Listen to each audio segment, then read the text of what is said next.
Hello students. So our new chapter starts current electricity. So in this chapter we will study current. In the last chapter the chapter name was electrostatics, means charge at rest. Now in this chapter we will study charge in motion. हम there are different forms of energy की जो है different forms होती हैं। जैसे हमने एक dam बनाया तो डैम में जो पानी स्टोर होता है उसकी कुछ हाइट होती है, तो वो किस फॉर्म में है? पोटेंशियल एनर्जी के फॉर्म में। जब वो पानी फ्लो करता है तो किस फॉर्म में होता है? काइनेटिक एनर्जी फॉर्म में।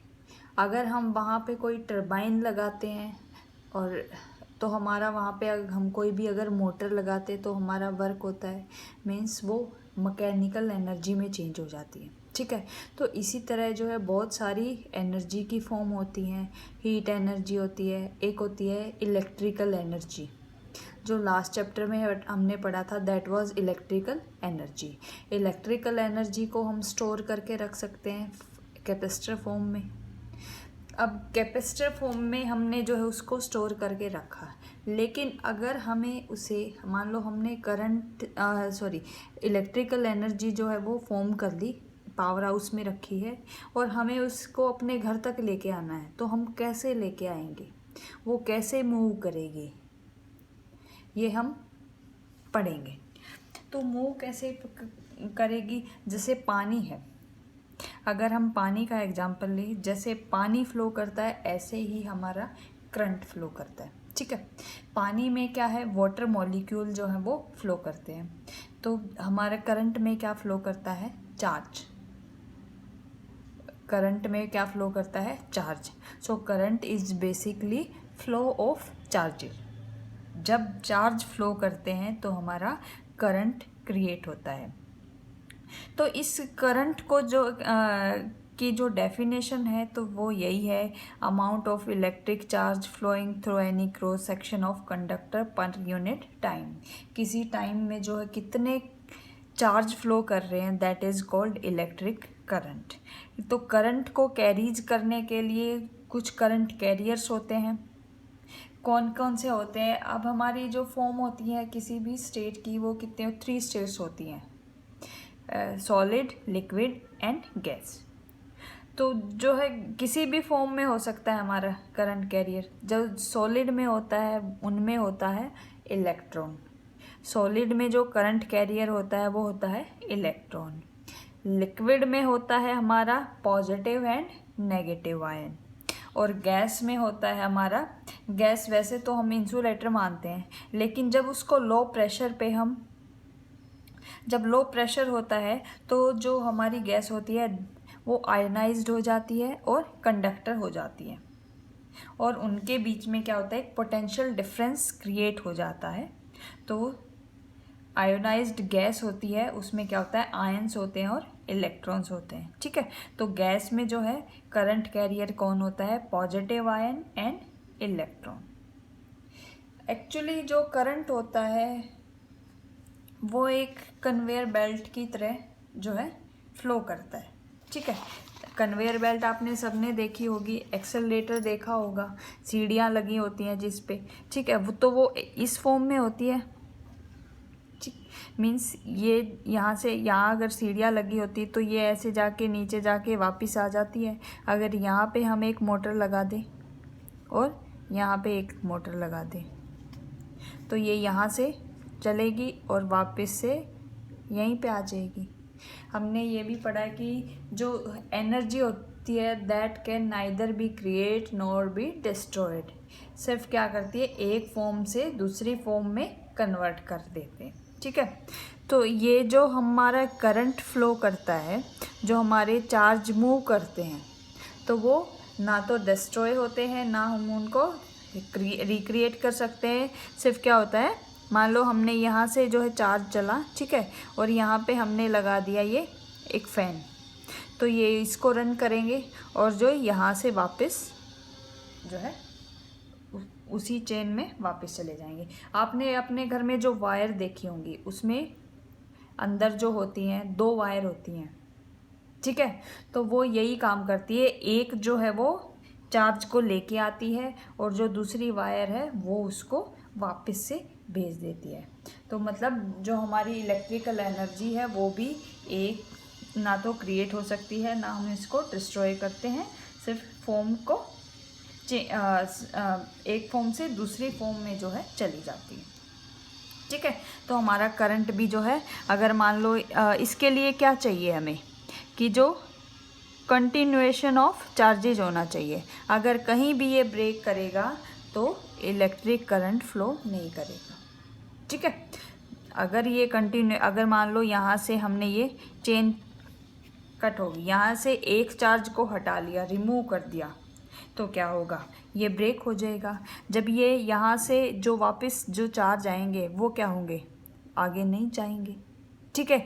तो यहाँ पे हमारी चेन क्या हो जाएगी, ब्रेक हो जाएगी और इलेक्ट्रिक करंट जो है फ्लो नहीं करेगा। ठीक है। तो अगर हम यहाँ पे एक स्विच लगा देते हैं, ठीक है, तो जब स्विच अगर क्लोज होगा तो क्या हो जाएगा, वो पूरा सर्किट हमारा कंप्लीट हो जाएगा, और अगर ये ओपन रहेगा तो हमारा सर्किट ब्रेक हो जाएगा। ऐसे ही हमारा जो है सर्किट वर्क करता है। ये जो स्विच है हमारा, ये अगर ऑन करते हैं, स्विच ऑन, जैसे हमने फ़ैन है, फ़ैन का स्विच ऑन किया तो क्या हुआ, हमारा फ़ैन चल गया, और जब हमने स्विच ऑफ कर दिया तो हमारा फ़ैन बंद हो गया।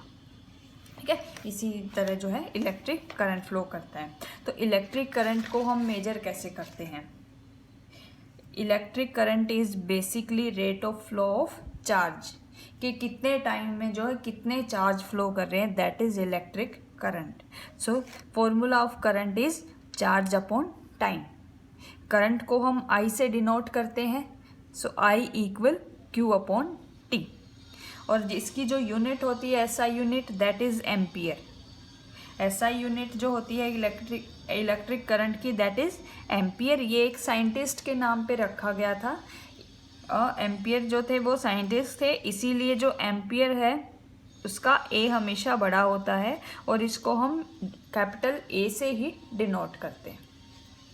सो 1 ampere is equal to 1 coulomb upon 1 second. अगर हम 1 एम्पियर को डिफाइन करेंगे तो क्या होगा, 1 coulomb of charge flows through any cross section in 1 second. एक सेकेंड में कितने कूलम्ब चार्ज जो है फ्लो हो रहा है, that is called 1 ampere.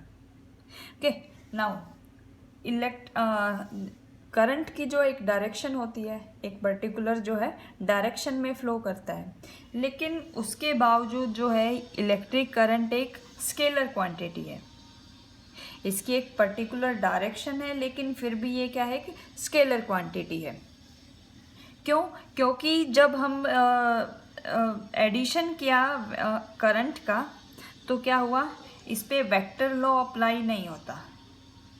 Scalar addition से जो है हमारा करंट की वैल्यू आई, मीन्स जो हमारी इलेक्ट्रिक करंट है उसमें वेक्टर लॉ जो है वो अप्लाई नहीं करते। So electric current is a scalar quantity. Electric current जो है वो स्केलर क्वांटिटी, इसकी एक पर्टिकुलर डायरेक्शन है, लेकिन फिर भी ये जो है एक स्केलर क्वांटिटी है। और इसकी डायरेक्शन क्या होती है, इसकी डायरेक्शन है फ्लो ऑफ पॉजिटिव चार्ज की जो डायरेक्शन होगी, that is direction of electric current, और इसको हम कन्वेंशनल करंट भी बोलते हैं। It is also called conventional current. ठीक है। तो ये मतलब जो हमारी इलेक्ट्रिक करंट की डायरेक्शन है, कन्वेंशनल करंट की डायरेक्शन होती है, that is opposite to the direction of flow of electron. Electron का जो फ्लो होगा उसकी अपोजिट डायरेक्शन में जो है इलेक्ट्रिक करंट की डायरेक्शन होती है। Now types of current, there are three types of current. One is steady current, means जिस करंट की वैल्यू जो है मैग्नीट्यूड के साथ टाइम के साथ चेंज नहीं होती, जिसका मैग्नीट्यूड जो है टाइम के साथ चेंज नहीं होता। ये हमने AB से शो किया है। देखो टाइम चेंज हो रहा है लेकिन करंट की वैल्यू क्या है, सेम है। So that is called steady current. Second is varying current. Varying current means जिसकी मैग्नीट्यूड टाइम के साथ चेंज हो जाए। जैसे हमने ये कर लिया OC, क्या हो रहा है, जैसे जैसे टाइम चेंज हो रहा है वैसे वैसे करंट की वैल्यू भी चेंज हो रही है। अब ऐसे ही ओडी कर्व है, जैसे जैसे हमारा टाइम चेंज हो रहा है वैसे वैसे करंट की वैल्यू चेंज हो रही है। सो ये क्या है, varying current. And third is alternating current.